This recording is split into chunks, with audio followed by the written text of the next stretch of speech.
Hello, good evening. Welcome, everybody.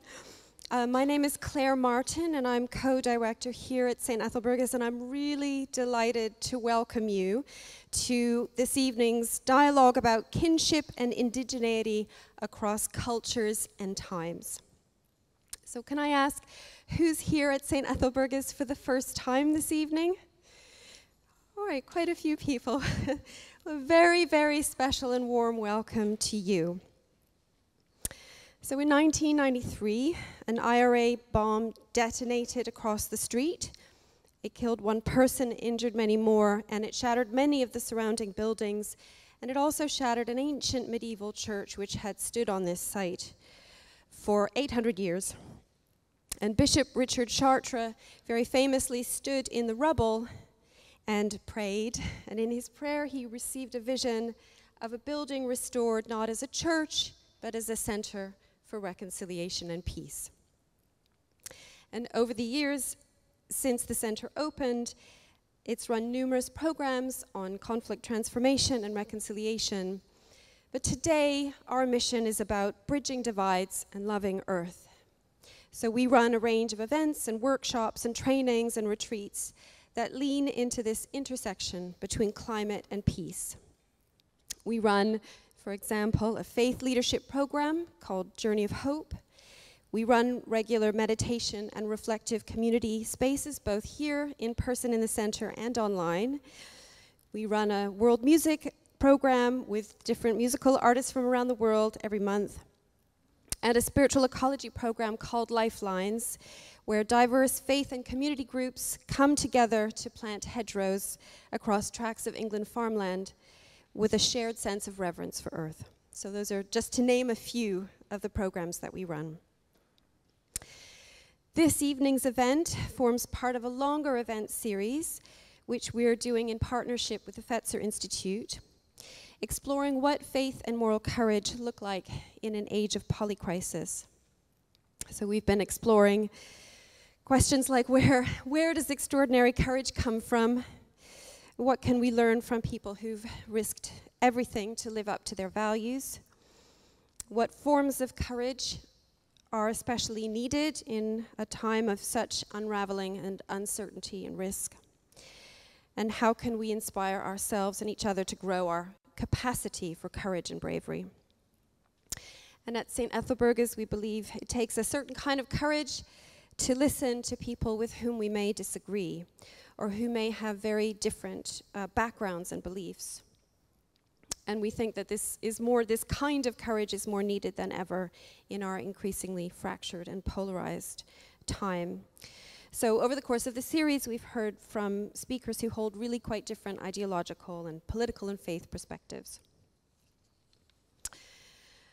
This evening is also a partnership with the Kincentric Leadership Project, and we're so thrilled and delighted to have the co-founder of the Kincentric Leadership Project, and also much loved former Chief Executive Officer of St Ethelburgas, Justine Huxley, who's going to speak in a moment in a bit more detail to introduce Kincentric Leadership to you.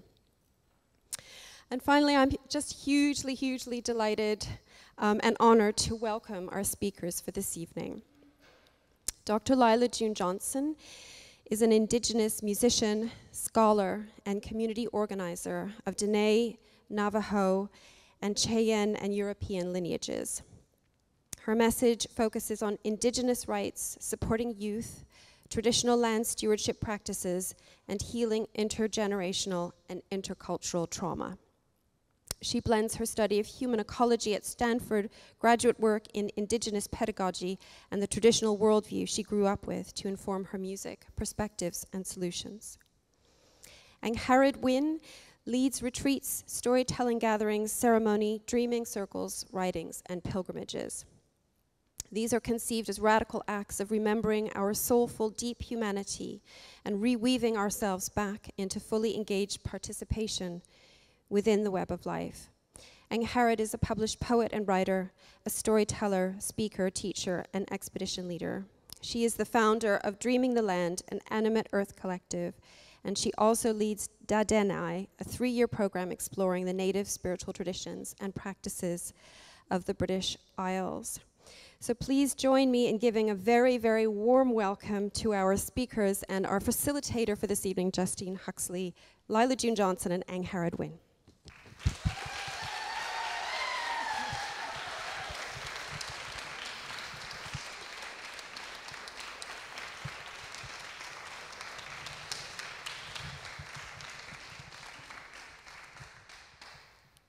Thank you so much, Claire. It's such a pleasure to be back here and such a pleasure to be collaborating with you, particularly as part of this series, which I loved the concept of, this faith and moral courage. So it's completely fabulous to be back here. It's also terrifying that I can't see anyone past the first row because these lights are kind of making me feel like a very badly prepared rock star. I think you probably feel quite comfortable, Lyla, don't you? Because you're used to being a rock star or something.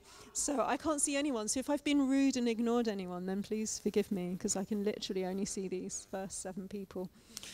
So I'd like to say something about kincentric leadership before we do a little exercise in pairs and then begin our conversation with our 2 wonderful speakers.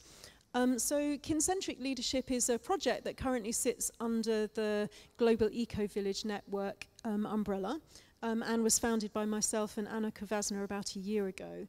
And I just want to highlight the difference between ecocentrism and kincentrism. So I looked up the definition of ecocentrism in the Collins English Dictionary today, and it said that ecocentrism is having a serious concern for environmental issues and seeing all Earth's ecosystems, atmosphere, water and land as the matrix which birthed all life and life's sole source of sustenance.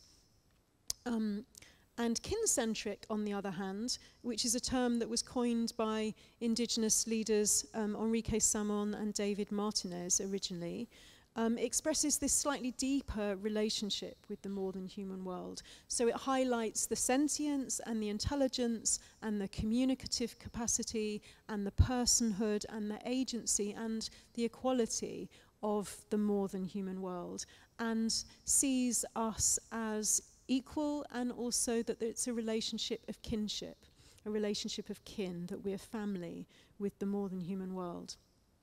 And so the vision of kincentric leadership of our project is that we want to see a future where everyone, and we mean everyone, knows that we're part of a living, intelligent Earth.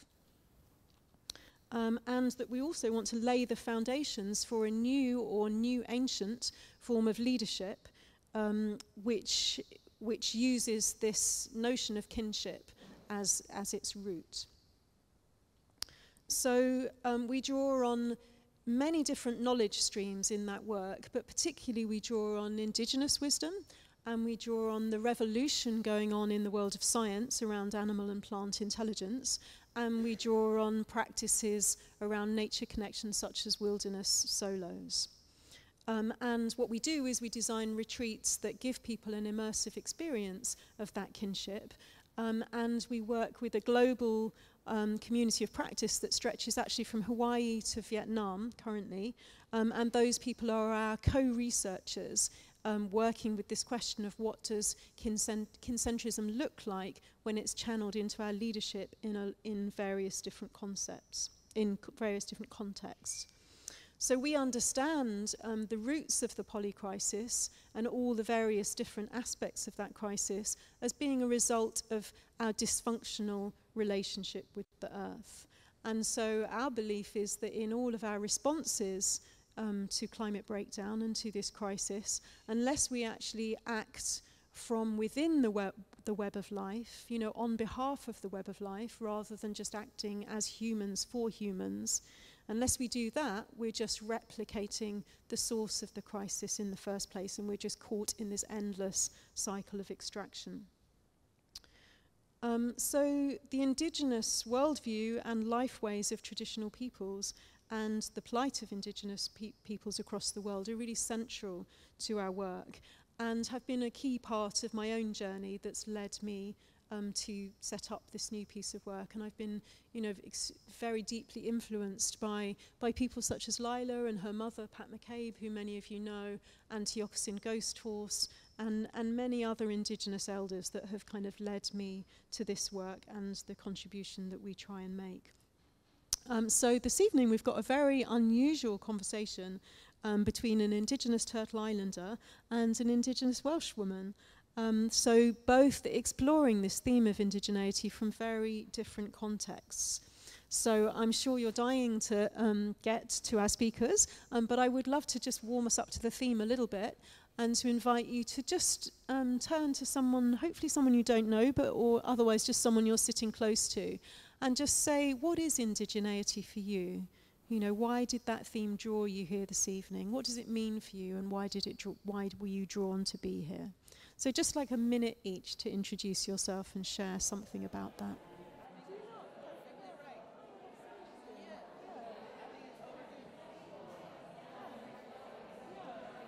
So have you been in conversations with, you know, Indigenous?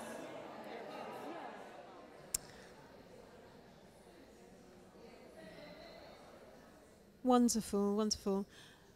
And the second thing I'd like to invite us to do before we go to our speakers is just to have like a moment of bringing into our hearts, you know, a place that we feel deeply connected with. You know, so this is about connection to earth and connection to place. So I just invite you to recall a part of this beautiful earth that is meaningful for you, that you love, and just to connect with the love you have for that land in your heart.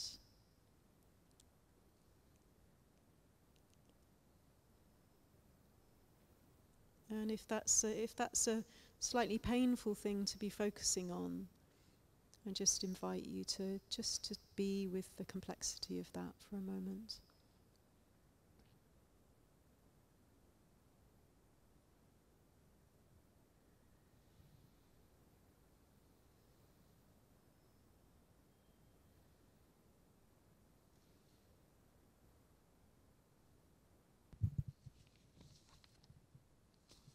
Thank you. So with that love in our hearts, let's turn to our speakers.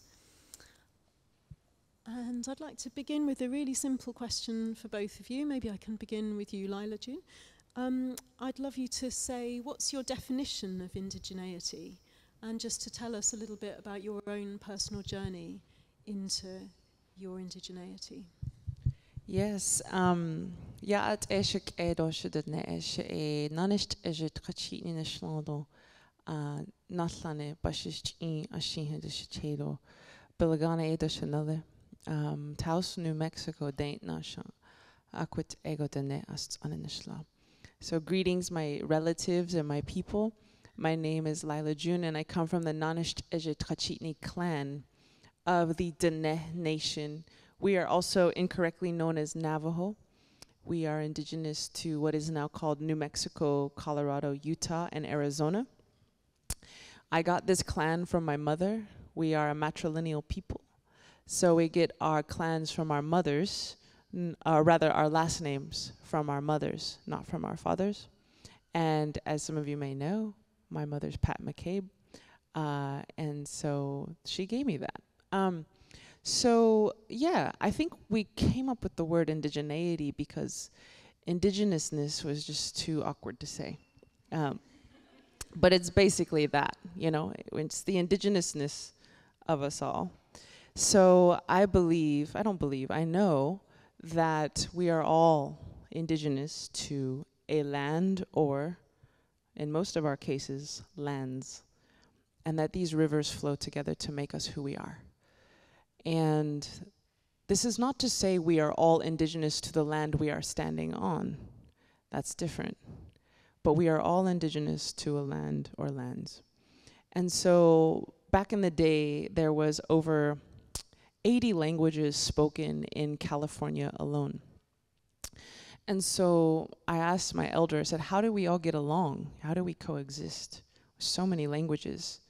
And he said, well, we had a protocol where if you go to another person's homeland, you follow their language, you follow their customs, you follow their science, because the language of their people is the sound of the land speaking through humanity. And that is a science that has been refined over many thousands of years, which by definition, indigenous peoples are those who've stayed in one place for a very, very long time. Some say a millennial scale. And so you would want to follow the people of that land, which is why I'm so honored to sit beside my sister tonight, to follow her language and to follow her land and to follow her ways. Although I am also Scottish on my father's side. So I'm a bit coming home, and I'm also British as well. So I have some of that all going on in me. But yes, the indigeneity to me is to really understand that we are all indigenous to a place, but wherever we go, we must honor the science of that land. The old science, not the new science, not the stuff that's only a few hundred years old. That's not very old. The old, thousands of years old languages and sciences that are created in an area. So I think I've done a lot of work around indigenous European identity, because as a half Native American, which we don't like to say America or Native American, because that comes from Amerigo Vespucci, who was, as we all know, documented to have been commissioned to look for people to enslave and gold to extract. So we don't like to name the land after him, and we certainly don't want to be named after him. But indigenous peoples of where I come from, that's one half of me, and the other half of me is European. So I had to do a lot of soul searching to not just reject those ancestors as like unimportant or unindigenous, but to really research and find that. And what we find is just extraordinary things. I went to the caves in France, 17,000-year-old paintings of bison, of ibex, of horses, 17,000 years ago. And these are not just chicken scratches. These are gorgeous, artistic, inspired, beautiful paintings of animals that they obviously had a lot of respect for, that they would travel a kilometer down into a cave with and really honor them by putting their images on the walls where they would pray. We have figurines found in German soil that are, you know, in the shape of a woman, and they found in 2009 this figurine, and it's said to represent the sanctity of the feminine and the sanctity of the earth. And they radiocarbon dated it. It was 40,000 years old. This is how long our people have been molding the earth into a shape of a woman. And this is who we really are, I believe, as Europeans. Our deepest self is people who understood the sanctity of the earth, who understood the sanctity of the women. And lots of layers of confusing history, bloodshed, erasure has very intentionally made it challenging for us to connect to that, but that doesn't mean it's not there, woven into each of our DNAs. So to me, indigeneity is about all of us, whether we are from Africa, whether we are from Australia, whether we are from Asia, Southeast Asia, whether we are from the Pacific Islands, whether we are from Turtle Island, which we prefer to call America, Turtle Island, or Avia Yala, which is the indigenous name for South America. Wherever we are from, to honor those roots, because I believe if we go back far enough, there are earth-based cultures that resided within the home of kincentricism, within the home of understanding they were equal to all life. And when we tap into that, contrary to the European Enlightenment era belief that whatever is in the past is worse and whatever's in the future is better, which is completely arbitrary and doesn't make any sense. When we tap into that, we tap into the technologies of the past, which I believe were much more sophisticated than the fanciest Apple Watch or Gizmo or Tesla around, because those cultures sustain themselves and all life around them to help it all thrive, and we haven't been able to do that in this culture. So I will end there, but to me it's about reconnecting with our roots, no matter who we are, honoring them and bringing them out so that the world can really, really heal and come back to kincentrism. All right, thank you.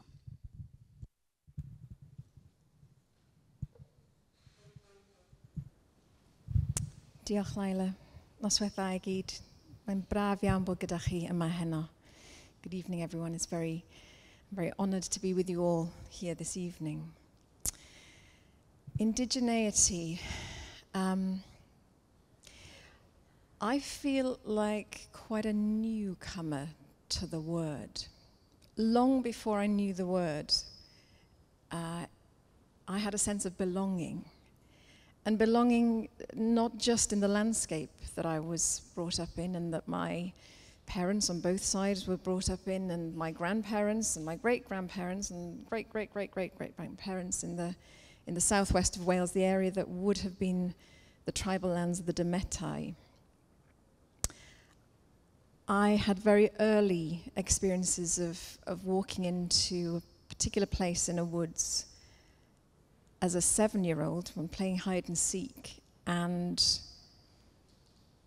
feeling connected to everything, plugged into everything, a real deep sense of oneness. And I walked away from that little patch, that little clearing in the woods, different. I'd been brought up in chapel. And the following Sunday, I went to chapel, to Sunday school, and I said to the minister, I think I met God in the woods the other day. And he was a very lovely man, but his answer was, I don't think so. And the good thing about that, because even though it could have shut me down, what it did was want to make me search elsewhere for how I could get back to that feeling. Now, thankfully, I grew up in a Welsh-speaking community, and the Welsh speakers have a great sense of what we call a milltir sgwâr, our square mile, and we teach our children still very much about their square mile.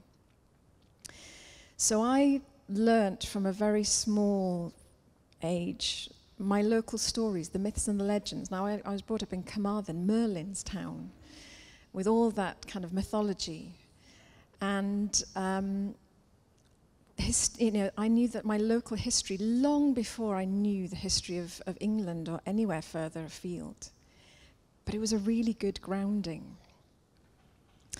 And my father, when I was growing up, he'd had an accident when he was young, and he couldn't walk very far, but a neighbour of ours, Howard Lloyd, was the leader of a Welsh language ramblers group who also, he sent me out with them from about 7, 8 years old, sandwiches packed off every Saturday morning, 8 miles across the hills. But the beauty of it was that whenever we stopped for a cup of tea or for sandwiches, somebody would tell either the history of that place or the story of that place.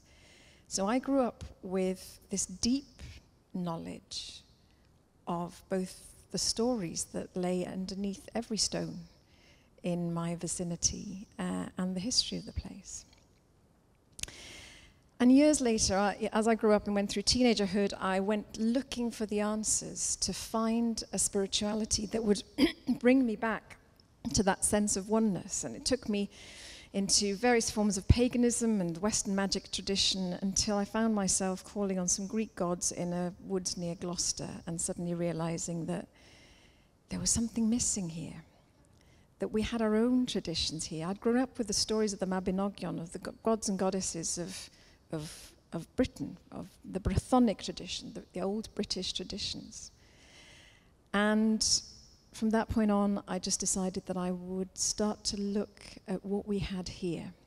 And we have a lot. It's very fragmented. It's not easy to get hold of, but we have deep, deep traditions, a real well of traditions here.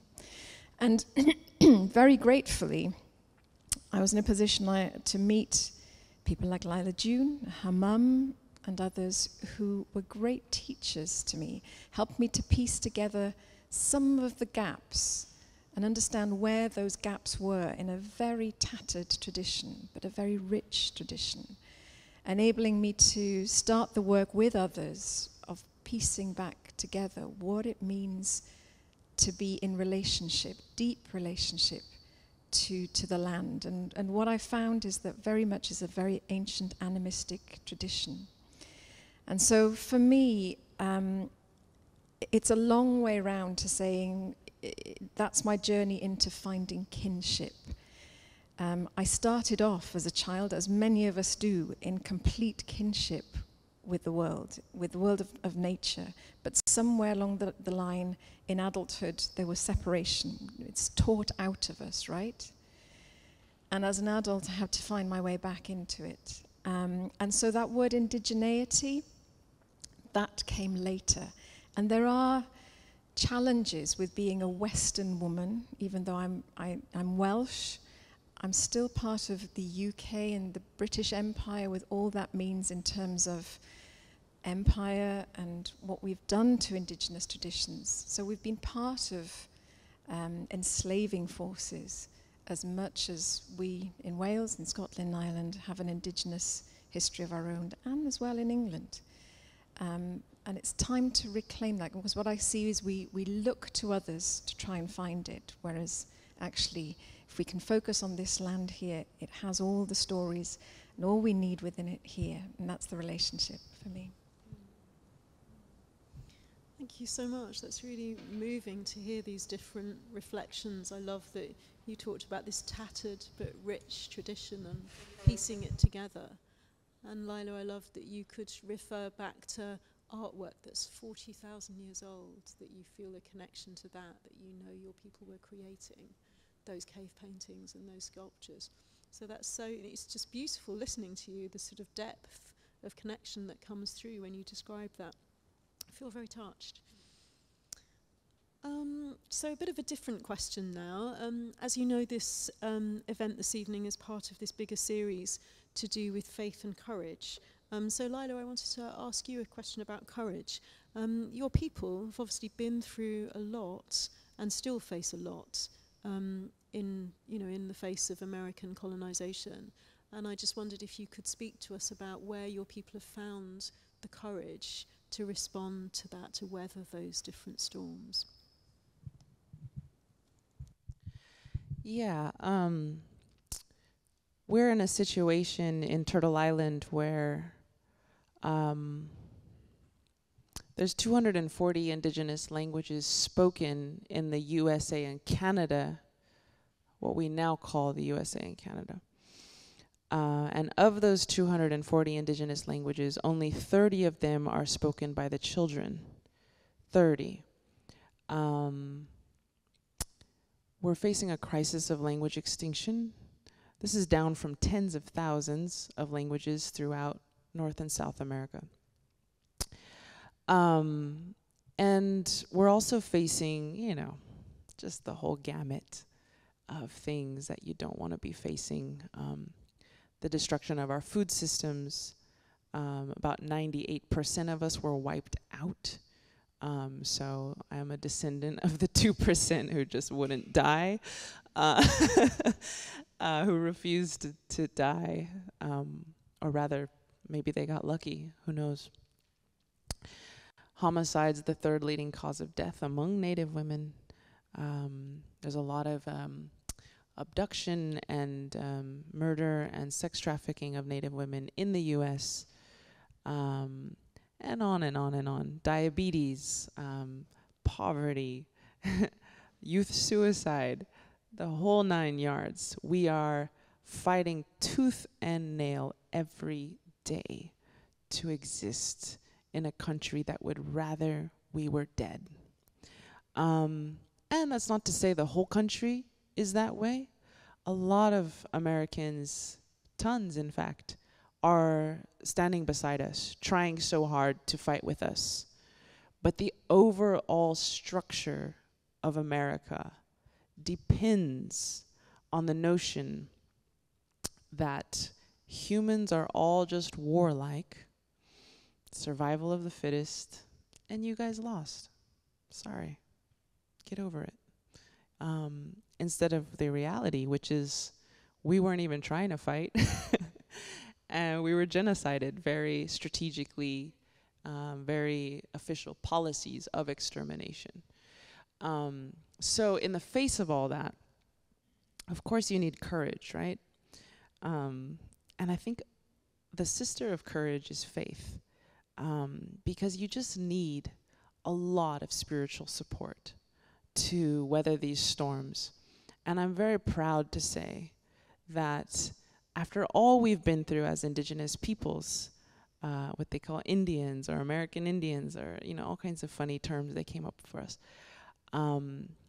we still have a prayer on our lips after all that. We still have love in our hearts. We still feed everyone who comes to our table. And I love that. I love that about us. And so I think the courage is not just to survive the storm, but to love in the face of the storm, and to continue to keep your heart intact. And that is what really takes courage. And I'm also very happy to descend from the Cheyenne, who, in the face of a lot of intense massacres, a lot of intense massacres, at one point decided that they were going to put down their weapons. And they said, no, we're not fighting you guys anymore. We are deciding to take the nonviolent route. And I know nonviolence, very controversial, lots of divisions on that topic. But they said no more. They turned in their weapons. They said, we're not fighting you guys anymore. We surrender, in fact. Do whatever the heck you want, but we're not fighting you anymore. And that's when the US cavalry had the bright idea to invade their camp, knowing they were without arms, knowing they were with women and children. And we know this to be Sand Creek Massacre. 530 men, women, and children and elders perished that day.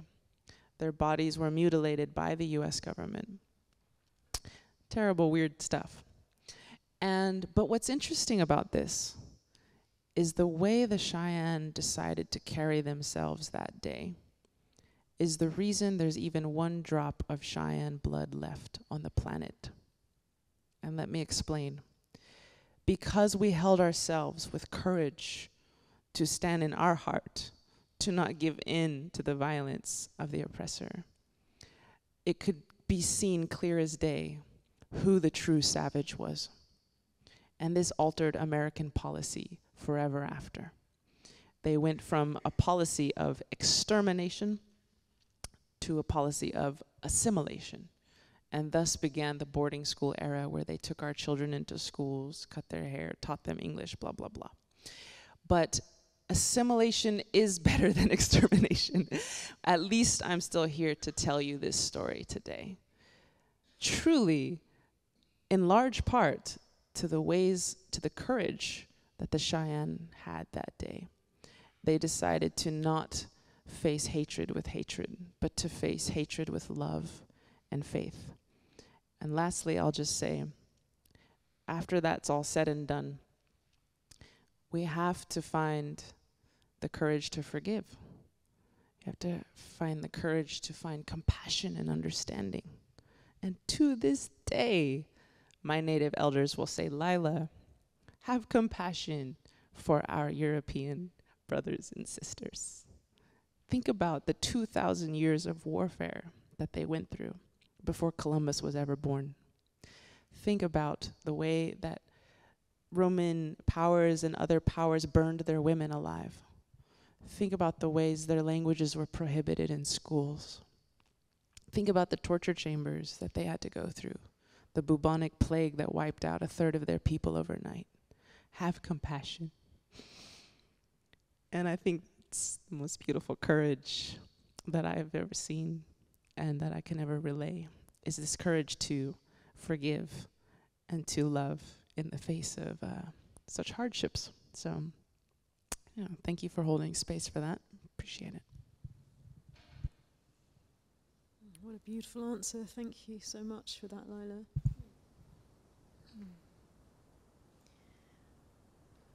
Yeah, and so Angharad, a slightly different question for you, if I may.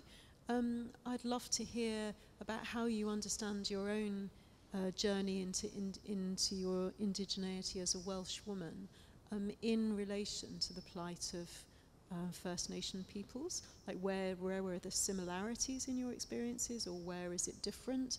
And also, how do you navigate the sensitivities that might come up in that experience? Yeah, I think if you asked most Welsh people if they're Indigenous, they look at you quite blankly and go, no, I'm just Welsh.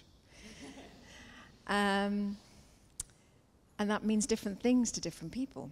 But the reality is that I think it was Oxford and the Wellcome Trust, Oxford University and the Wellcome Trust did some DNA testing of the Welsh-speaking strongholds of Wales, which are the southwest, where I'm from, and the northwest, and found that we carry the oldest DNA in the British Isles. It dates from 10,000 BC, the end of the last ice age, when people came back to these isles when the ice retreated. We're descended from those. Now, the Welsh people, some of you may know, but quick history lesson, we are what is left of the Britons, the Brythoniaid, people who would have lived across all of Britain prior to the Anglo-Saxons coming across in the 6th century. And they pushed us into kind of Cornwall and into Wales and into the northern England as well. And we have poetry from the 6th century that talks about the loss of Catterick, that area up in the north, what we used to call the Old North, to the Saxons at that time. So we've been around for a very long time. So and there is a real sense that a lot of people haven't moved very far. There's greater mobility now in the last 50 years, but there are still people of their square mile. There's people who just really know their patch and live with it. And like, not as, in the same way as what Lyla was describing, but certainly from the time, that we had the Romans, and then we had some space and time, and Britain developed different kingdoms, and then the Normans arrived, and what happened to Wales from 1093 onwards, when the Normans kind of came in, can still be seen. It's still there in the culture. So where the Normans invaded, they created what became known, they created a stronghold across the south of Wales in particular, into Pembrokeshire. And they became known as Englisheries. Later, it's a later term, but they were the Norman strongholds where the Welsh-speaking populace was pushed out of. The native people were pushed away from.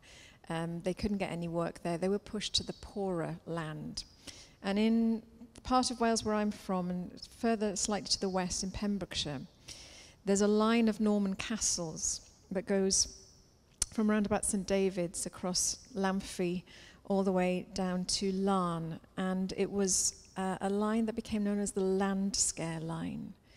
And to the south of that was the wealthy area where all the merchants lived and the Normans lived. And to the north of that and the upland poor areas is where the native Welsh people went to live.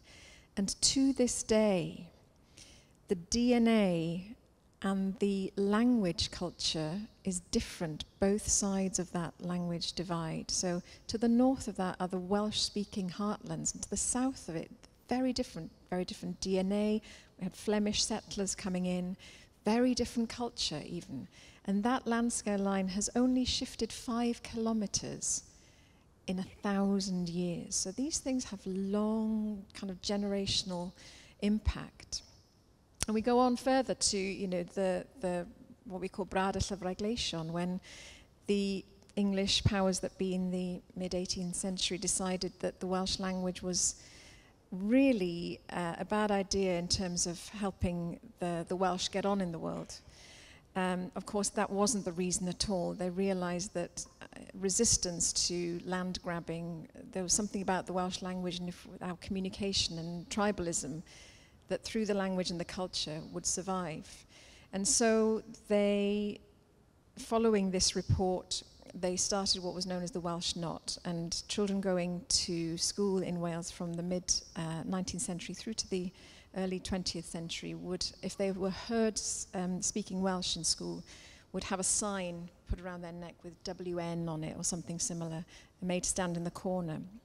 And the last child standing in the corner would be caned at the end of the day.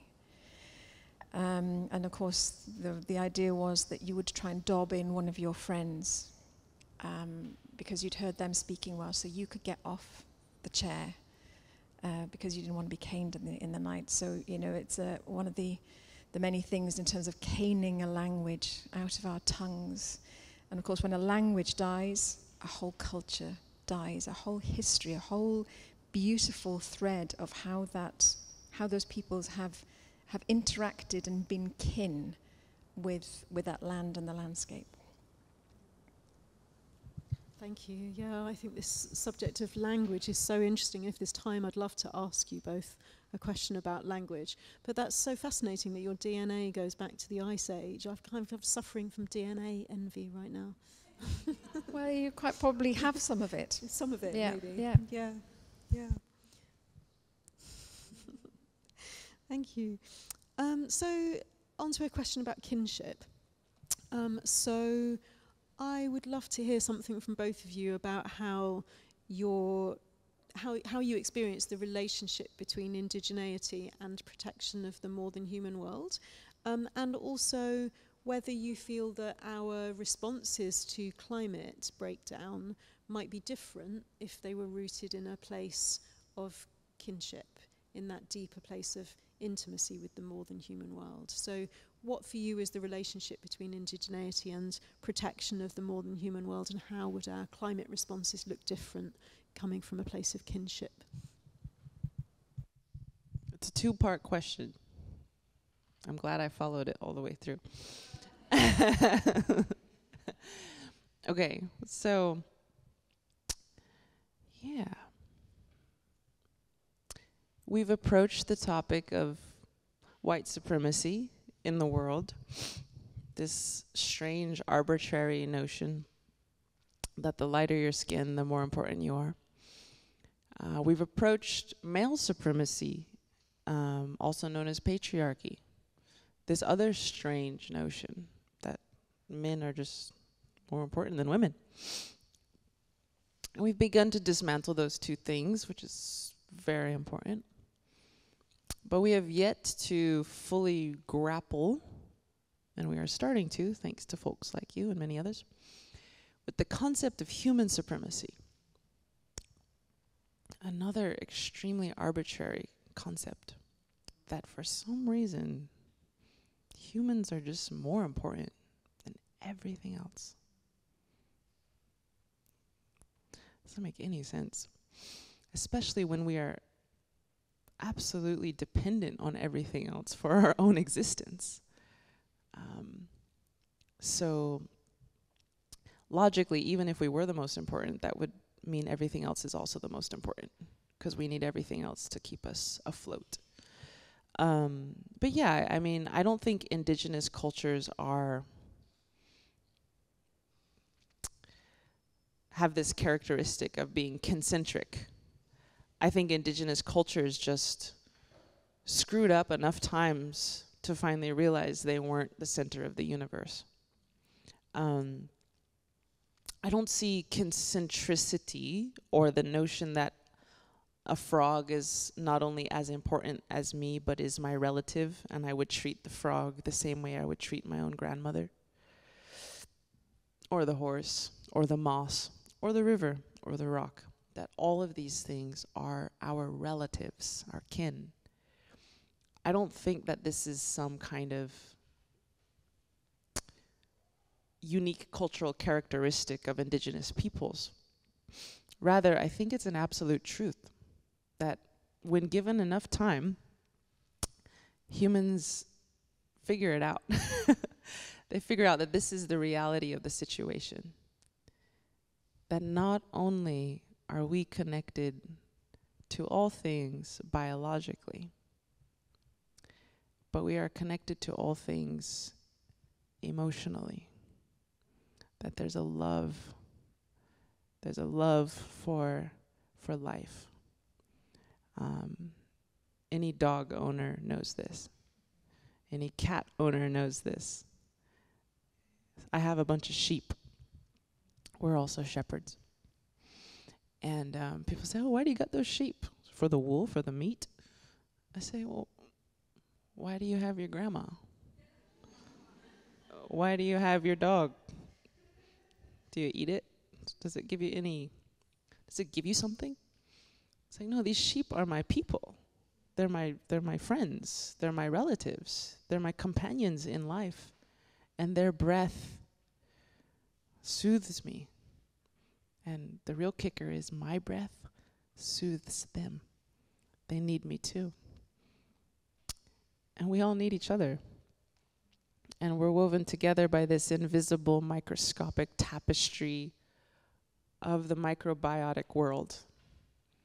Our pheromones, our breath, our gut bacteria, our womb bacteria. There's so much life in us, moving in between us and all things. Our breath given to the trees giving us breath in return. We are all not just conceptually related and connected, we are very tangibly connected by this microscopic tapestry of the microbiotic world that connects all things. And so, I think that kincentricity is not this cute little thing that some cultures talk about. It is reality. And we either know it or we don't. Now, how does that relate to the climate part 2? Yeah, I mean, I think a lot of our climate actions are to save our own asses when it's not about saving our relatives. It's about how do we keep our human systems going. Oh, we need some green energy. We need some climate stability so that Miami doesn't go underwater, God forbid. If our climate movements were kincentric, it would be about, we have to do this for our relatives around the world, in the oceans, in the soil. I know I'm talking longer than 5 minutes here, but we have to be in service to life. And the last thing I'll say on that is that I truly believe our spirits are elevated, our souls are elevated when we give gifts to non-humans. Our souls are elevated when we put out a bird bath. Our souls are elevated when we burn the hillside to create nutrient-dense grasslands for the deer.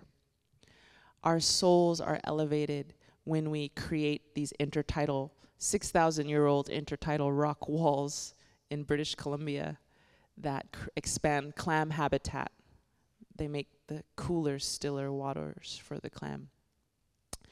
Our souls are elevated when we take care of the oyster estuaries, not for our own sake, but for the sake of the oyster nation. Our souls are elevated when we give a shit enough to care for something outside of ourselves. And that is our truest, deepest identity as Homo sapiens, is to be a servant of the land, to be a servant of the life around us. And just because we have these big brains doesn't mean we're magically endowed, like the Bible says, with the divine right to dominate all things.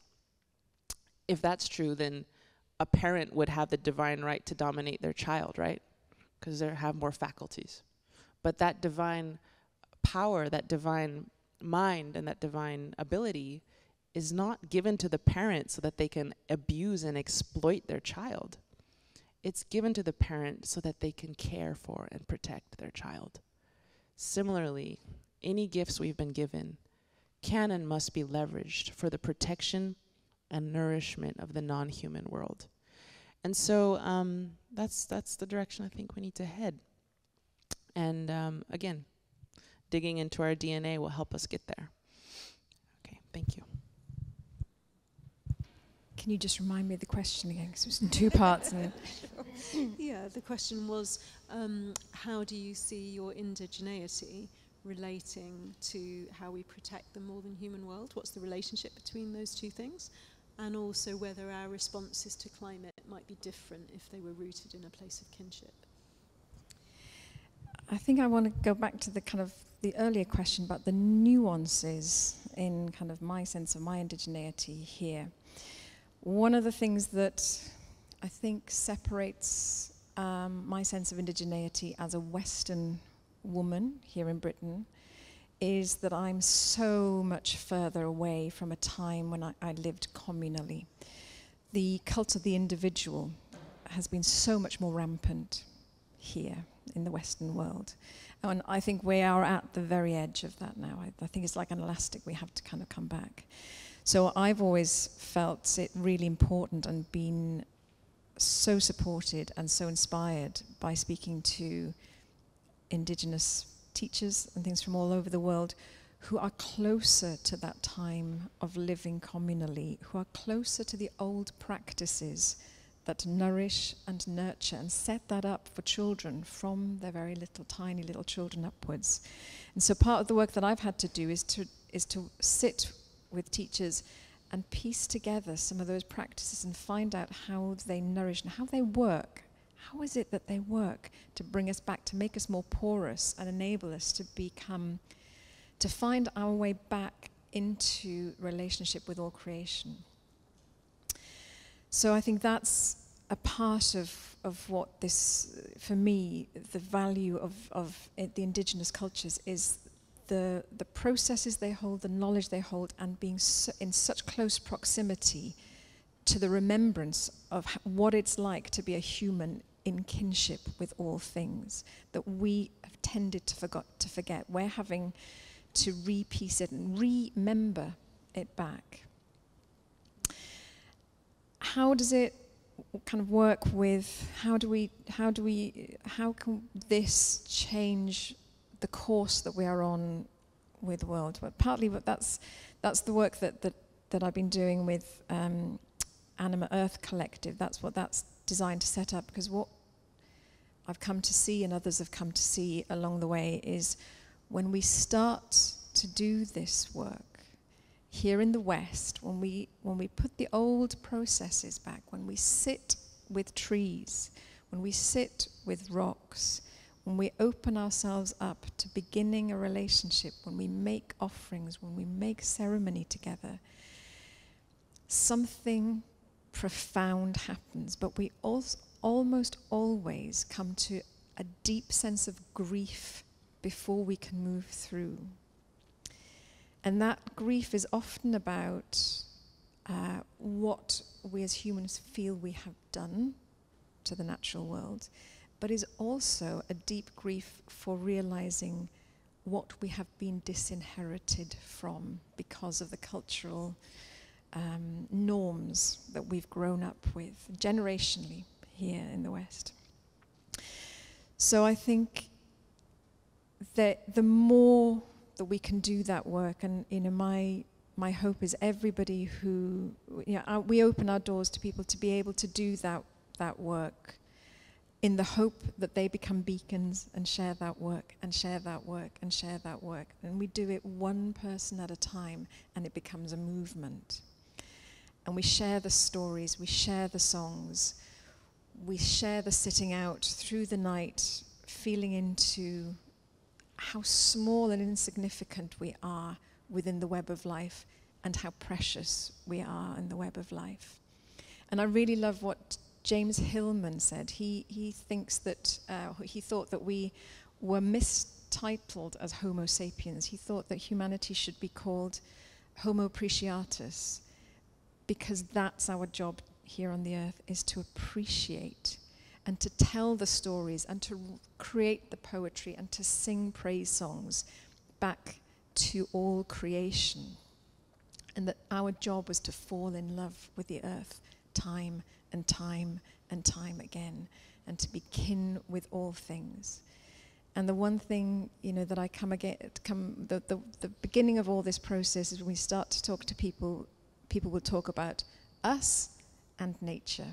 And our job is to work on ourselves, to bring ourselves into an alignment where we can step gently, tenderly back into that relationship until we can feel that we are in kinship with all things and accepted amongst all things and all creation too. And then I don't think we can harm it. I don't think it doesn't make us any sense to do any more harm. Thank you. I love this point about appreciation. That's so inspiring. Yeah, thank you. So a couple of different kind of questions, and then we'll open up for audience questions. So firstly, I'd love to hear from each of you whether there's anything that, you know, your co-speaker has shared that has touched you or that has expanded your thinking in some way. So I don't know who'd like to go first on that one.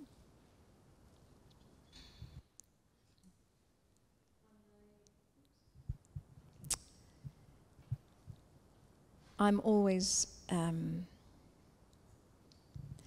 blown away and very moved by hearing the journeys that Indigenous brothers and sisters across the world have undertaken. It's very, very moving, and to still be here, to merely to still be here. We have a Welsh song, lineages, that we sing when we're still here, but yeah, it's a different scale of things. And also, you know, I've heard your mum speak about radical love, and just the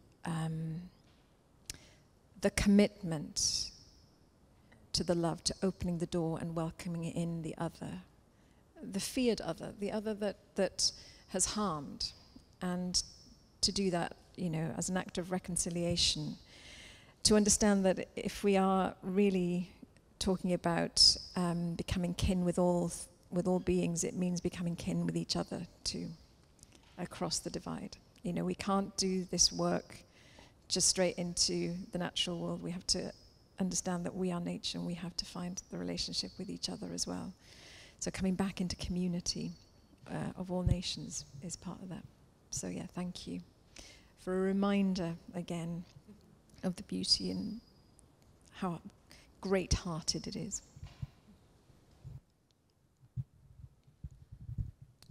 Yeah, two things. When you said Homo appreciatus, it reminded me of the Yoruba, which is in West Africa language. The word for human being is translated as chosen one. But it's not chosen like, oh, this one is the important one. It's like Creator was like, I choose you to be the steward. I choose you to take care of the land. And maybe that's why we were given these big brains, was because we were endowed with a responsibility. Not to say the other animals and plants don't have their responsibilities that they contribute. Of course, clearly.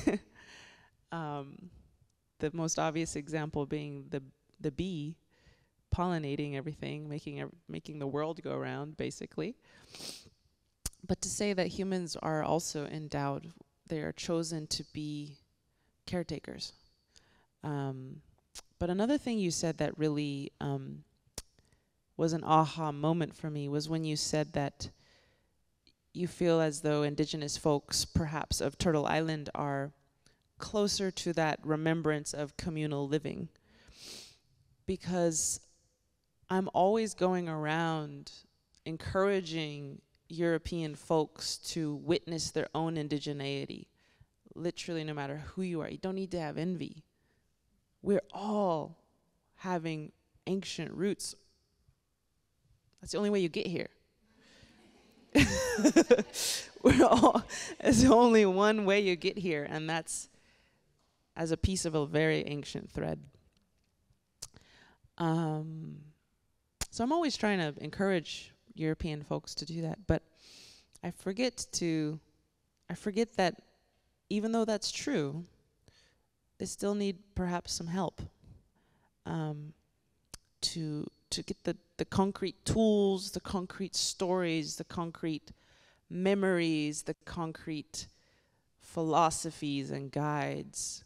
Because it is true, I'm very proximate to some very ancient ceremonies.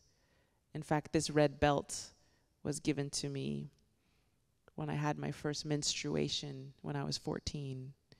And my entire community just dropped everything for 4 days and celebrated the birth of a new woman. These womanhood ceremonies are very common throughout all Indigenous cultures. And I heard that the Irish used to do it in a stone circle to honor the birth of a new woman. And yeah, so that they also I also had to grind corn for 4 days by stone, by hand. And at the end of the 4 days, you make this huge cake out of corn, baked in an earthen oven in the ground, wrapped in corn husks. And by the end of the 4 days, you have to give it all away. You can't have one bite. And that's to teach you generosity. That's my people thought, I was trying to get like really emotional. They thought, they realized generosity is so important, so foundational to a smoothly functioning society, that they had to find ways to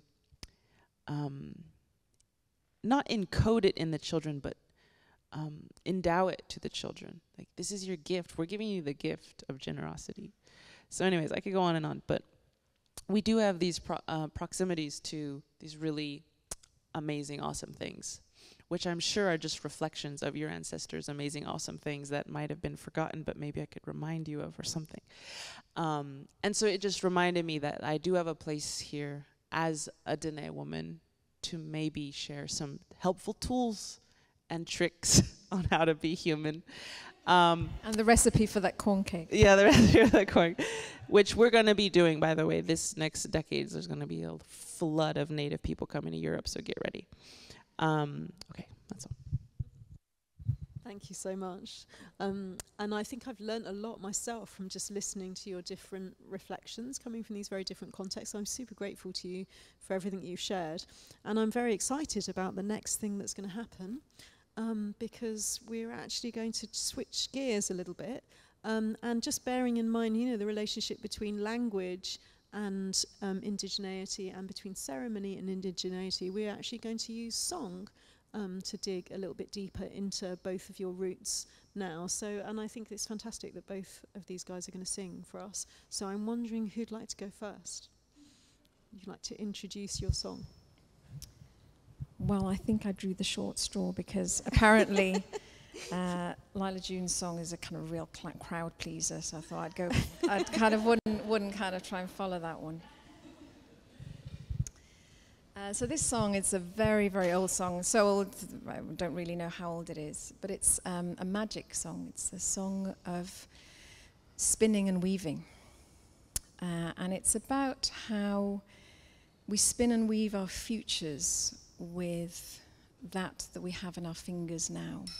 And there's an old teaching in our tradition, the Brythonic tradition, that you can only ever work with what is.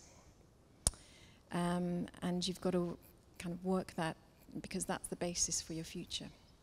There's no point in trying to change what is. You just have to work with it and from it. So it goes like this.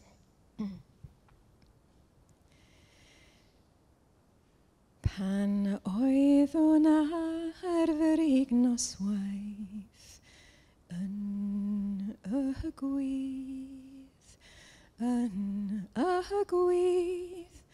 yn gweithio'n hrefft mewn gobaith, yn y gwydd,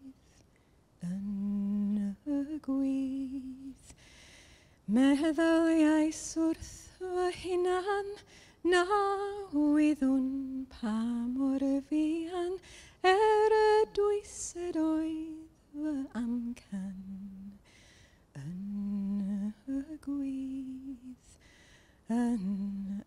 gwydd becawn y mador cyfan yn y gwydd The ein jois varai Yahweh an agwydd a fatrum cael a greaf an agwydd caifing o lwyd ne'r y difedd llawenydd gwyn edafedd a serch ei sgair y ladr y fef yn agwydd yw hyn o'n un o'r diwedd yn agwydd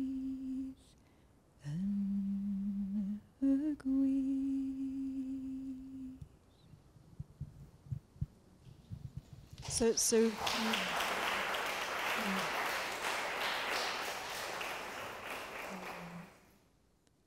thank you so much. That was so beautiful.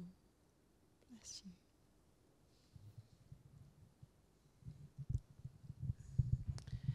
As you sang that, I just think of how lucky I am to hear it.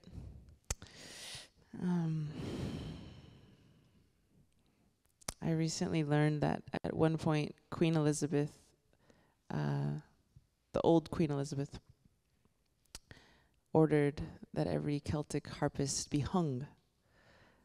And that was one of her decrees at the time. And I can only imagine the other things that were done to try to prevent that song from ever being sung again. But yet, here you are.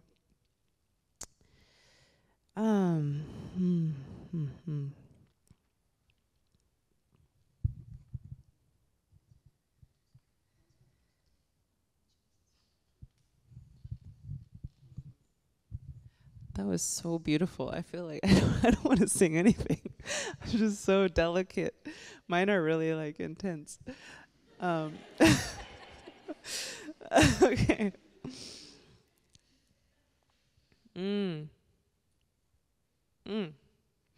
Okay. All right, here we go.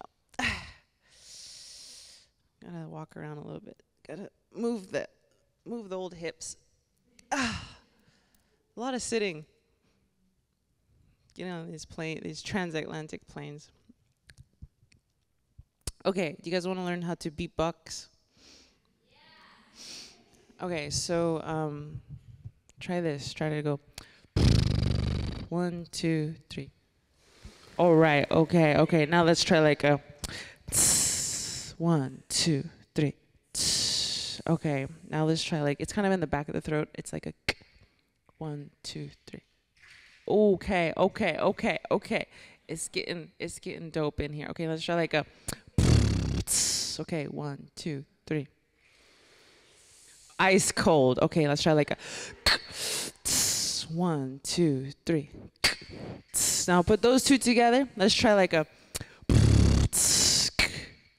Okay, 1, 2, 3.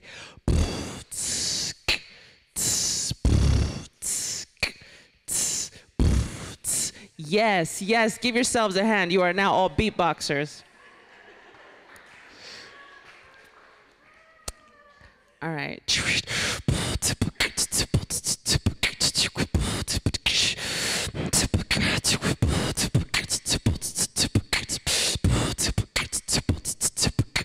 We were all given sacred duties to this land. Take care of Mother Earth and she will help you understand that everything we need is in the palm of her hands. No need to drill, mine, conquer, or extract. With faith in the Creator, we will blaze a brand new path. When we let go of fear, the greed turns into laughter. Unity of all people, that is what we're after. Cruising down the red road with sweetgrass on my dashboard. Used to drug and drink, but now I'm sober, now I'm faster. Sharp as a tack, he told me, can't hold me back now.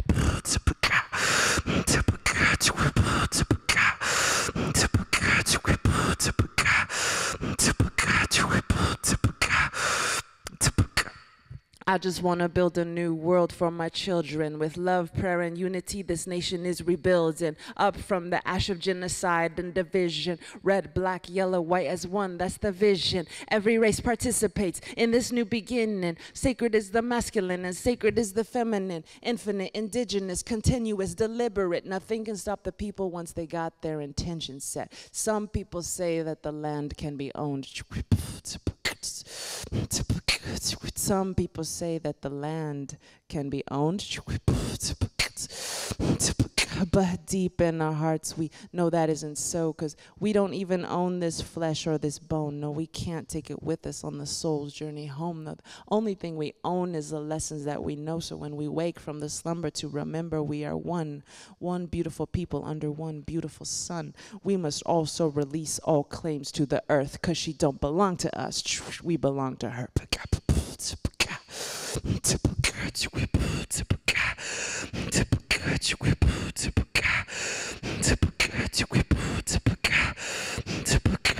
Mother Earth was meant to be a place where we could learn. We pray to Tsétsêhéstâhese for a blessing on the world. We practice satyagraha because violence doesn't work. We pray for those who are injured and those who injure.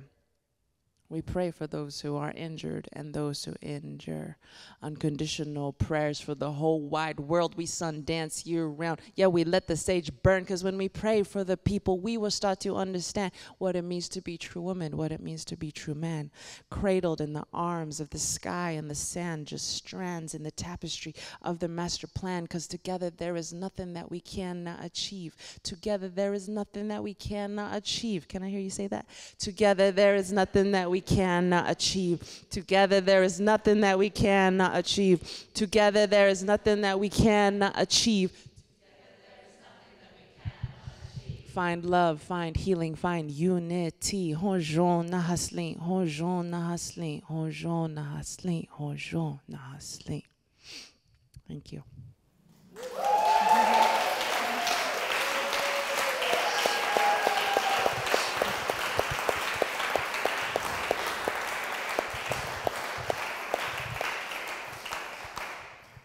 Alhamdulillah. It's a convenient thing my Muslim friends taught me. Whenever someone claps for you, just say, all praise goes to Creator. Okay,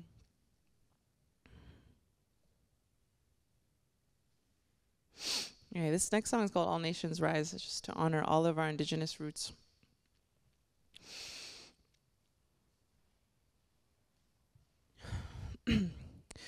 Indigenous people, shine your light, we are equal, yeah, yeah. I remember the days when our prayers were illegal. I remember the days when being Indian was lethal, yeah, yeah. Yeah, we had a rough past, but get ready for the sequel. Get ready for the glorious comeback of our people, oh yeah. Rise up, all you warriors of love, all you answers to the prayers of our ancestors from above. I could feel it in my heart, can you feel it in your blood? I can hear the seventh fire calling us to wake up. All nations rise, rise up, 'cause now's your time. We don't have to hide anymore, 'cause now's our time. All nations rise, rise up, 'cause now's your time. We don't have to hide anymore, 'cause now's our time. With forgiveness as my bow and my prayers as my arrows, pull it back and let it go. I watch them fly like sparrows. Have hope, have hope. With compassion as our shield and faith down to our marrow, we will walk the pollen path even when it gets narrow. Yeah, yeah. Resurrect, yes, you can bet that we've seen the single mama raising children on the res. We've seen domestic violence tear apart what we have left. We've seen the alcohol take it all and leave us dead. We've seen the children take their own lives when they can't take the dread anymore. No, we can't take the dread anymore. Or no, we won't take the dread anymore. 'cause we can't take the dread anymore. Yes, it's a war, but we seen it all before, and now we know we can change it, 'cause that's why we were born. We know we are the ones that we have been waiting for. Yes, we are the ones that Grandma has been praying for, so rise up, all you warriors of love, all you answers to the prayers of our ancestors from above. I could feel it in my heart. Can you feel it in your blood? I could hear the seventh fire calling us to wake up. Pueblo hermoso, levántense, es nuestro tiempo. No tienes que esconderte más, porque ahorita es nuestro tiempo. This next verse is in Spanish to honor all the indigenous peoples who live south of that imaginary Mexican border, which divided our people and our land in half. Mujer indígena, tú eres tan sagrada y traigas medicina de tu suelo todavía. A pesar del abuso de tu raza venerable, yo respeto tus ritos, tus danzas, tus padres. Hombre indígena, tú eres honorable y yo veo la fuerza que todavía sobrevive. A pesar del abuso de tu raza venerable, yo respeto tus ritos, tus danzas, tus padres. Guerreros del amor y guerreros de la paz. Sí, no vamos a escondernos más. We are warriors of love. We are warriors of peace. And we will not hide ourselves anymore. All nations rise, rise up, 'cause now's your time. We don't have to hide anymore, 'cause now's our time. Yeah.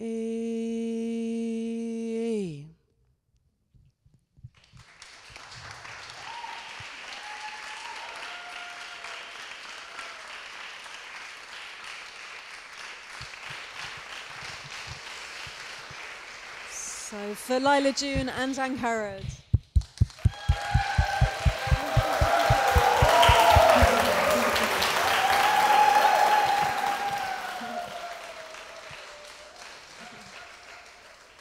Pretty good acoustics, huh? Awesome. So we have got about half an hour for questions from you guys, and I'm wondering, Claire, I can't see you, but Claire, did you want to start the questions off?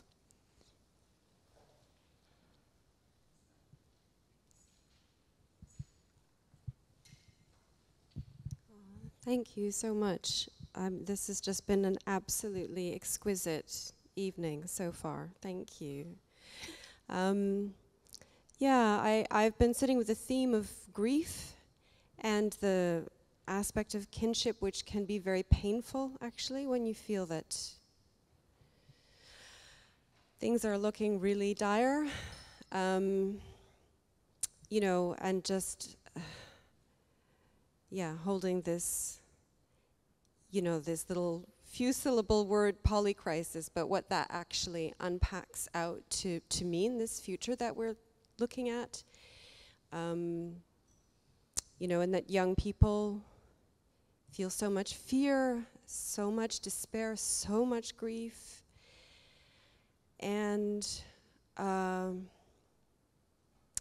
so I suppose my question is something around that, and I'd be curious to know if there might be a piece of scripture from your traditions, or a particular prayer, or a story that you turn to when you yourselves may be feeling like especially desperate and broken, that resurrects something inside of you.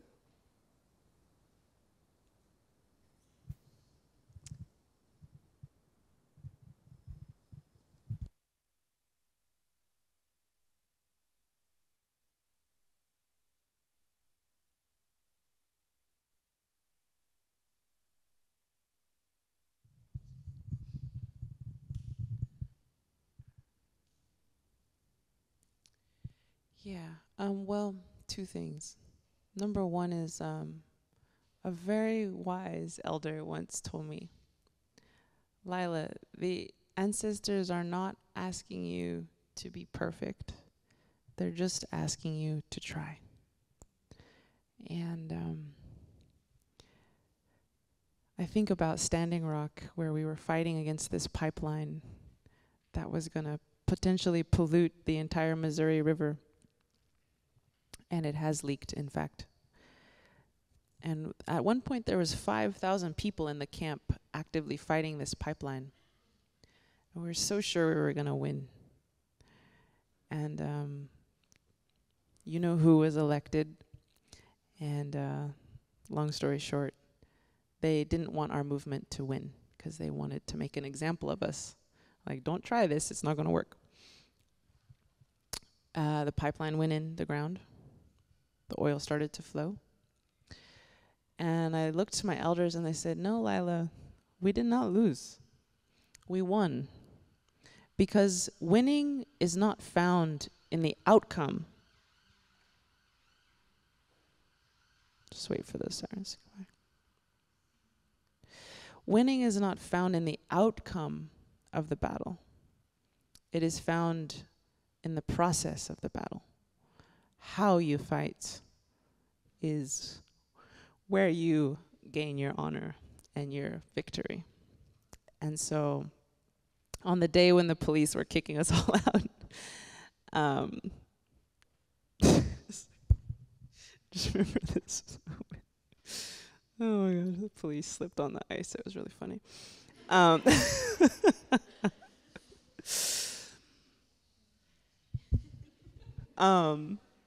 Anyways, on the day they were kicking us all out,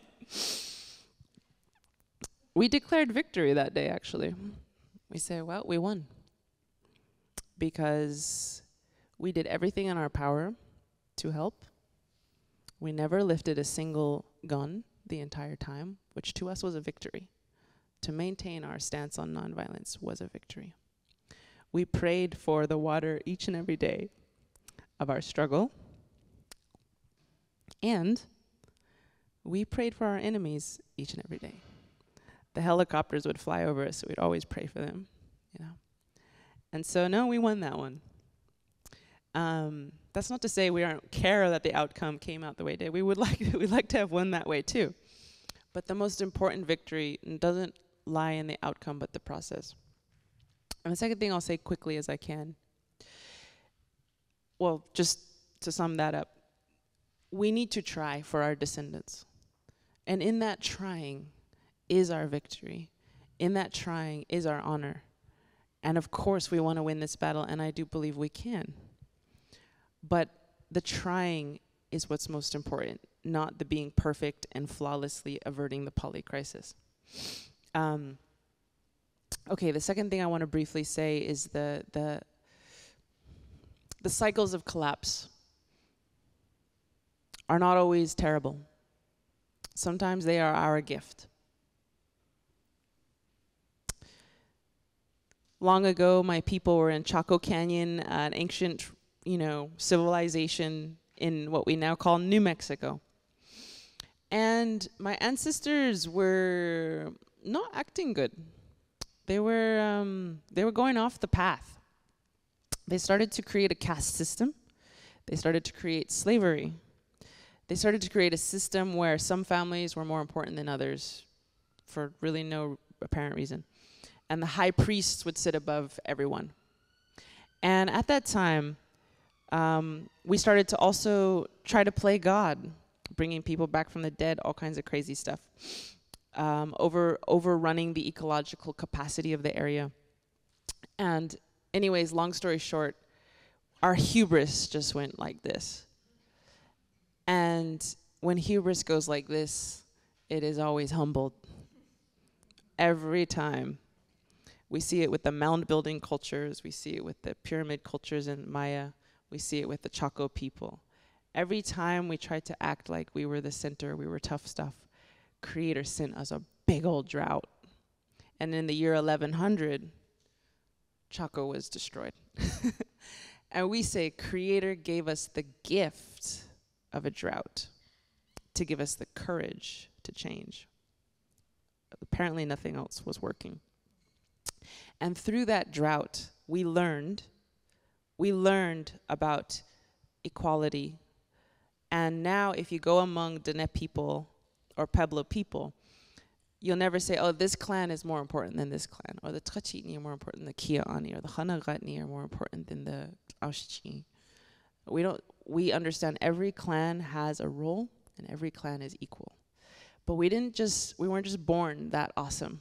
We had to go through fires, trials, errors, you know, getting slammed on our face to learn. And so, don't get me wrong, there's nothing happy about this polycrisis.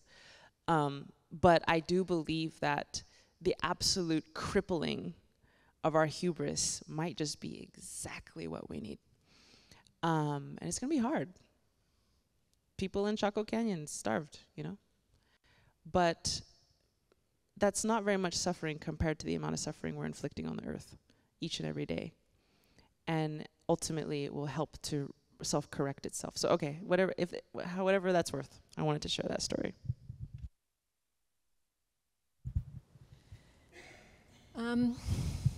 I've just moved back to West Wales to two and a spit acres, which was just agricultural monoculture, one big field, sheep on it, nothing else except for one huge, beautiful ash tree at the top corner.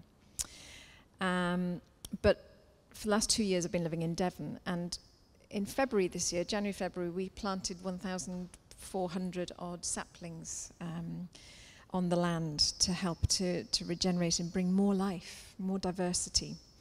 And of course, in May and June this year, we had a terrible drought. It's, you know, in Wales, it rains a lot. It's quite unusual to need to water plants.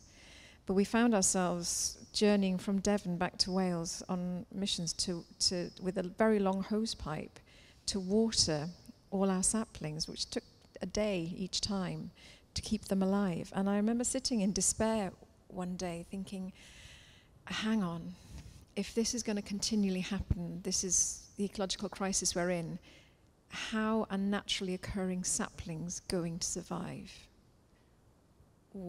How does this go? And then back in Devon, we've been growing oaks from acorns. And I was sitting there probably a few days later, looking at an acorn in a pot and thinking, yeah, but you know what? Nature's really wise. She's still sending them up. We're still hatching acorns. So there must be hope. And when I see what hope looks like to me is a huge group of people like this who, despite what the education system and the Western culture and whatever culture that you've lived in have told you, you've made a radical choice to come and listen to two people talk about indigeneity and ancient spiritual traditions, because you think there might be something in it that might help. That's something that you've been called to because it feeds you and it nurtures you. And last week I was sitting with a bunch of landowners and farmers talking about spiritual practices that regenerate land, that have come out of a farming conference setup. More and more people are radically turning from the status quo and looking for something else and finding themselves in these spaces. And that gives me hope. And I think it's aligned to what you were saying, Lyla June, about life sometimes, what it gives us forces us to find another way. And maybe that's what we're in right now. And I'm really grateful for all of you who kind of keep turning and keep looking elsewhere for answers rather than the mainstream media. Thank you so much. And thank you for the question, Claire. So do we have another microphone, or is it just this one? Yeah, okay, fantastic. So I'd like to take a couple of questions together, or maybe 3 questions. I'm going to come down here so I can actually see people. So who has a question? Is that Rob at the back? Yeah.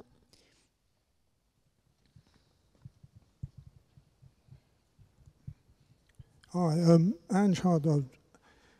I think if I got it right, you follow the Brythonic sort of tradition. I just wondered if you could say a little bit about that, and if I read it right, about the Lord and Lady of the Land. Okay, so I'm going to take a few questions together, so we'll come back to that one. So Rob, it was to speak about which tradition? Right, okay. So we'll come back to that question. Thank you so much, Rob. Someone else? Yes, here, this lady here. Hi. I had two questions. One was about the spiritual practices that regenerate the land. That sounded really... Sorry, the spiritual practices that regenerate the land. I'd love to hear about that. And also, Lyla, I was wondering about whether you had your experience, if you wanted to share, of exploring your father's lineage, because I imagine that might be somewhat closer to the experience of many of us in the room, in terms of it being less tangible or less immediately available to us. Great, thank you. So the spiritual practices... yeah, you're somebody who has the parallel experience of a very, very deep connection. So I was wondering how that was for you. Thank you very much. So spiritual practices to regenerate the land and your experience of your father's line. And one more question. Yes, this lady here. Hang on, wait for a microphone.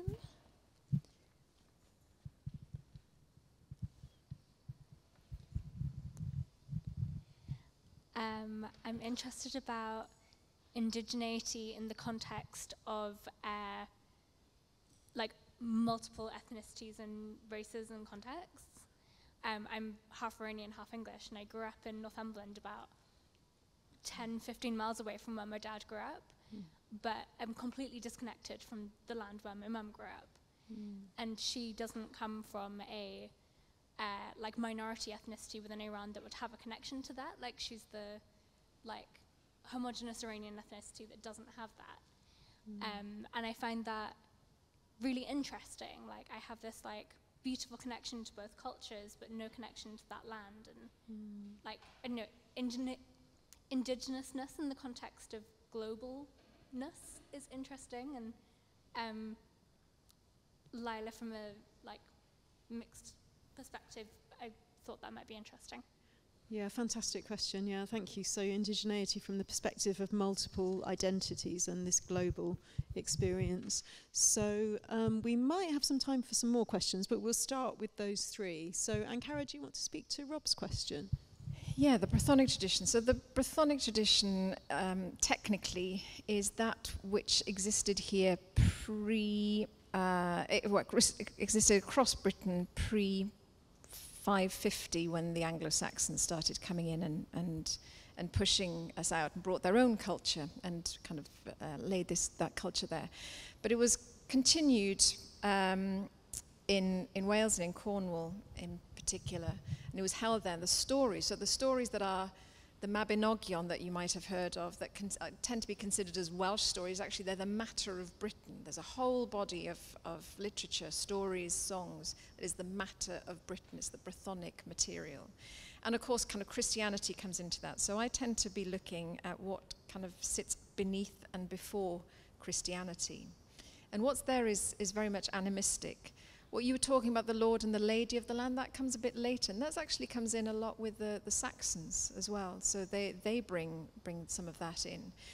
But if we look back beyond the Neolithic, when farming started, we found deity here in nature, in the animals and everything like that. And animals, trees, everything. They were all a part of. We were one with them. Our ancient poets speak of this. They speak of being one with the wind, one with, and being of the waters of the ninth wave. And then later, the Neolithic people of this land, once they started farming, the relationship with the land changed, and they started to give their gods faces. And so we have a whole plethora of gods that are in human form, and those are the gods that are in the stories of the Mabinogion and things like that. So there's a huge body of tradition there, and there's also in some of the stories, there's probably the framework for rituals as well. So we look a lot at things like that. But it's all got mixed up, and I would say that, you know, the Brythonic tradition is one thing, but there are a whole layering of really rich traditions across England, through the Anglo-Saxon and the Normans and everything, that have layered like strata, like archaeological strata in the land, in the culture here, and is all worth looking at, because fundamentally, until the Age of Enlightenment, until the 17th century, we were all Catholic animists here, or in Wales we became Protestant animists fairly quickly. So that animist tradition continues into the 17th century at least. So our memory of it isn't as far back as we might think. And the Age of Enlightenment finally kind of, and then industrialization sweeps it out. But if you look at all the poetry of Britain, you know, through the Romantics and everything, that green seam, that strain, that sap continues through, all the way through. It's there. It's something inherent in us as human beings that we can't quite deny. As much as it might be taught out of us, it's still there. I hope that answers your question. Great question and really fascinating answer. Thank you. So the next question was about spiritual practices for regenerating the land. So this might need to be fairly brief, but if you'd each like to share one. Do you want to start as you've got the mic in your hand? Yeah, I think one of the simplest things to do is to, if you have a garden or if there's a park near you, is to let your feet guide you to a place that feels really good, to a tree, to a rock, to a quiet place, and just to sit and to listen, and maybe take with you a handful of oats and make an offering, and start to consider that the beings of nature in the natural world are kin, are sentient, and that relationship, in the same way as you have human relationships, they take time, but a relationship can be formed if we can be porous, if we can start to unlearn a lot of our conditioning. And just to start with that, but like all relationships, if you want to develop that relationship, it means going back regularly. It means tending to that relationship. Just take one place. If it's in your garden, if it's easy to connect with, all the better. And if you can manage it, when you've started doing that enough, maybe in the summer months, spend a whole night sitting out there. Just give yourself the night to be with that place and to really honor it and see what happens. I love that, the whole night. That sounds great to me. Yeah, so Lyla, do you want to speak to that question? I think any act of ecological regeneration is automatically a spiritual act, because you're in service to your mother, and that's that's stepping into our spiritual assignment. But in terms of the actual practices of regeneration, I did write, with the help of my elders, a PhD dissertation called Architects of Abundance, Indigenous Regenerative Food and Land Management Systems, and the Excavation of Hidden History. But if you just look up Architects of Abundance, it'll come up. And so there's a lot of nitty-gritty details, but suffice it to say that one of the biggest strategies I've found is habitat expansion. So find the animal or animals or plants that you are trying to make a home for, and make a home for them. One example is we used to burn the prairies from Canada to Texas, burn every fall. And when we burned, we actually were injecting the soil system with ash, which had mineralized nutrients ready to be taken up by the root system. And so within only a few weeks, that's going to become green again. It also suppresses the shrubs and the trees from taking over. So that's how we opened up meadow. So that's how we expanded habitat for buffalo. So a lot of people think Indians were chasing the buffalo. The buffalo were chasing our fire. We would burn and open up spaces and create really healthy grasslands through our fire, intentional fire. And so that was one way we expanded habitat, to make sure that the buffalo had a place to be and healthy grasses to eat. And do you want to stay with the mic, Lyla, and answer that? So there was a question about your line through your father, and a question about global identities or mixed identities and indigeneity. Would you like to speak to those two briefly? Yes. So I think you can answer them both at the same time. I think that for me, I went to Devon a few years ago, and anyways, had a great time, and then came back home, and I found my long lost aunties, and I had been praying, Creator, show me who I am. Show me my clans on my European side. I need to understand. And my long lost aunties live in San Francisco. And I went to their home, they gave me a hug, I'd never met them before. And I said, this is our family book. And I opened up the family book. No, that's our family manor. I'm like, they're like, it's in a place called Devon. And I was like, what? I went home. I accidentally went home. But it's not an accident. You know, Creator will bring you home if you just pray for it.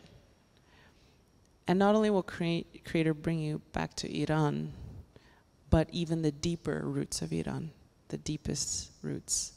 Sometimes we have to pray for those deep roots because there's not a book on the shelf to talk about it. And sometimes we have to pray for a connection to our European ancestry. I prayed very hard for a very long time to know even scraps of what I know, and those scraps came more and more and more and more until I have a picture, and now I feel connected. And so I really feel that if you don't want to do the DNA test, if you don't want to do the ask Google, you know, we have an inner Google. And you can ask the real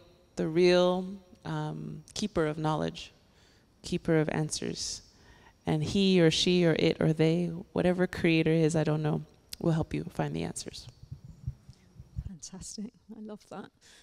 So we haven't really got any more time to go into depth into any questions, but I just feel like I haven't heard the voices of, you know, you guys enough. So I'm just wondering if there's anyone that just wants to make a really super brief comment or express any appreciation, or can we just sample a few voices from here? Does anyone have anything they'd like to share very briefly? Thank you very much to both of you. I just wanted to say one thing which was really striking me. Lyla, I'm really aware when you're speaking that you're speaking through a line of peoples, and I sort of it's made me feel much more in touch with everything that means. You know, it's a huge picture, and I just really appreciate you carrying that for all of us. So thank you. Thank you so much. I'm sure you're speaking for a number of people when you say that. One more comment or appreciation?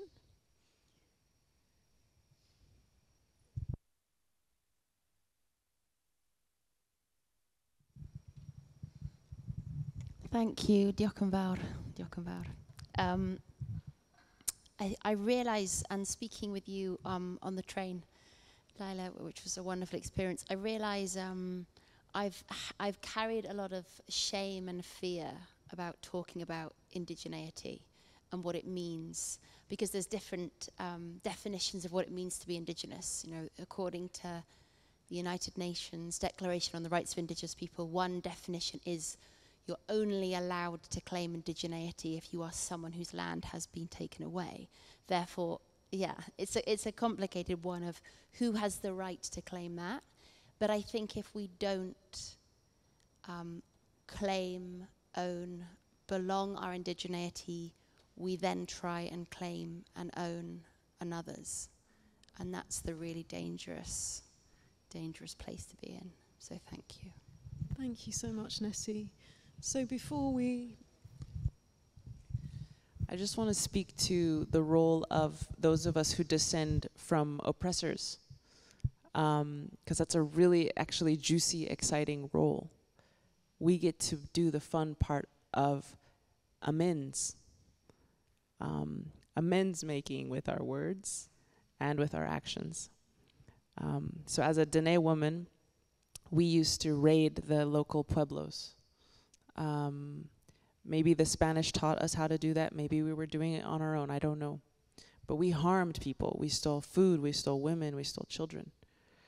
And so when I first heard that as a little girl, I went to a Pueblo school. Pueblo is like a type of tribe in the Southwest. And the elder said, and then those dang Navajos came and just freaking took everything, you know, butt heads. And I was like, no, we didn't. That must be wrong. That can't be true. It's like this 10-year-old me in this denial that my people could have done anything wrong.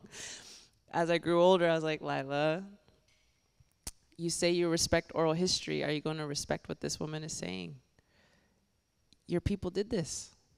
So now, instead of running away from that, I actually see myself as put in this body at this time to heal that. So going to these pueblos, I always get on a knee and I say, I am sorry. I am sorry for what my people did. It was wrong. It was wrong. And I'm here to say that I'm here to support your elders, your children, your women, your people. From here on out, I'm here to serve your people, because I believe that it's so important to not just say sorry with my words, but with my actions. So I get to help a lot of Pueblo nonprofits. I get to put my little body in the service of the healing of Pueblo people.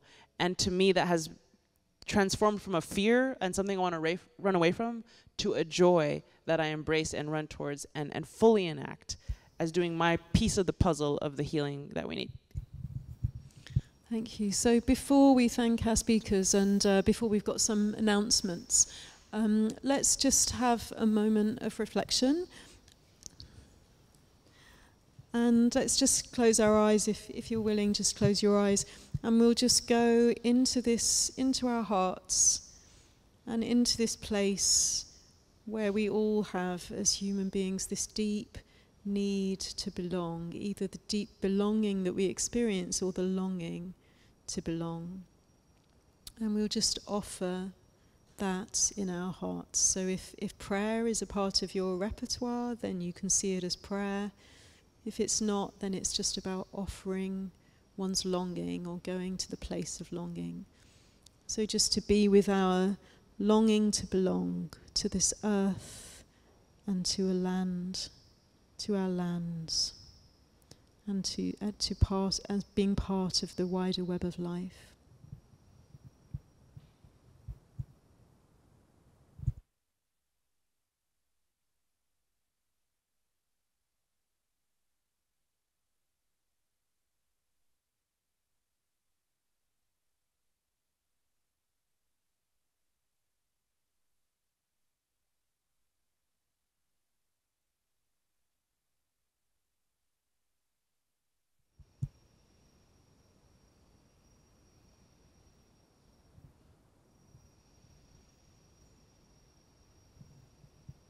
So just offering our longing in service to Mother Earth.